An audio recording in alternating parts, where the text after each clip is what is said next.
Hello everyone, কেমন আছো তোমরা সবাই? আমি মোটামুটি আছি, কারণ বাড়িতে কাজবাজ হচ্ছিল আর পুরো অবস্থা খারাপ। কাজ করতে করতে সবাই কাজ করছিল, লেবার মিস্ত্রিদের খাওয়া দাওয়া সব কিছু দেখাশোনা করা, বাড়ি পরিষ্কার করা, পুরো ক্লান্ত হয়ে গেছি।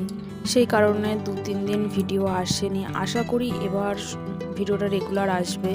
কাজের চাপটা একটু কিছুটা হলেও কমেছে। এবারে বাড়িটা শুধু পরিষ্কার কিছুটা করেছি, কিছুটা আরও বাকি রয়েছে।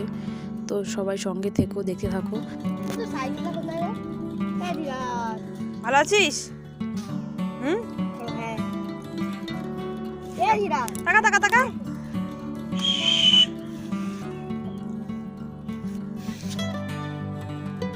এটা কে হয়? হ্যাঁ, তো বাড়ি কই? তোর বাড়িটা কোথায়? কোথায় দেখা দে, বাড়ি কই? কোথায়?